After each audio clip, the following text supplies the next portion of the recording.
श्री स्वामी समर्थ. कोळ्याची गोष्ट. मुंबई ठाणे येथे लक्ष्मण नावाचा एक कोळी स्वामींचा परमभक्त होता. त्याचा गलबताचा व्यापार होता. तो आपले सर्व आयुष्य समुद्रात घालवत असे. वेळ मिळेल तेव्हा तो अक्कलकोटला जायचा.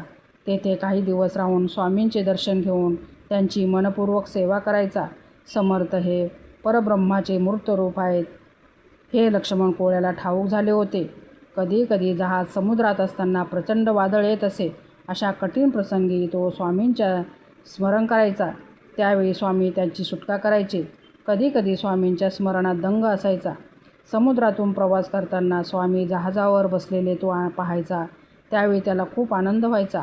स्वामी आपल्यासोबत आहेत आणि आपल्या जहाजाला काहीही होणार नाही अशी त्याला खात्री असायची. एके दिवशी कोळी आपले जहाज समुद्रातून घेऊन जात असताना सोसाट्याचा वारा सुटला. समुद्रात भयंकर तुफान आले. जहाजात पाणी शिरून ते बुडू लागले. ते पाहून लक्ष्मण कोळी आणि त्याच्यासोबत असलेले खलाशी खूप घाबरले. लक्ष्मणाचेही धैर्य सुटले. त्याच्या डोळ्यातून अश्रू वाहू लागले. त्याने स्वामीचे स्मरण केले. तो आर्ततेने स्वामींचा धावा करू लागला आणि म्हणाला, हे अक्कलकोट निवासी श्री स्वामी समर्था, हे गुरुराया, माय बापा, ह्या त्रैलोक्यात एक तुमच्या वाचून कोणी सहाय्य करणारा नाही. माझ्यावर कृपा करा. तुमचे हे लेकरू मरणाच्या दरवाजापर्यंत पोचले आहे. हे जहाज पूर्णपणे बुडले आहे. कोळ्याचे हे आर्तस्वर स्वामींच्या कानावर आले. त्यावेळी स्वामी चोळाप्पाच्या घरी पलंगावर बसले होते. ते एकदम खडबडून उठले. त्यांनी लगेच आपला उजवा हात खाली करून आवेशाने वर उचलला. तोंडाने, लक्ष्मणा, काळजी करू नकोस. भवरा खूप खोल आहे. तुझ्या नाकातोंडात पाणी गेले आहे, असे काहीतरी बोलू लागले. तेथे उपस्थितांना काही कळेना. इतक्यात स्वामींनी आपला हात वर घेतला आणि म्हणाले, लक्ष्मणा, सुटलाच बाबा.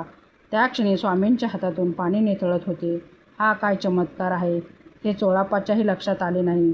त्याने पाणी चाखून पाहिले तर ते खारट लागले.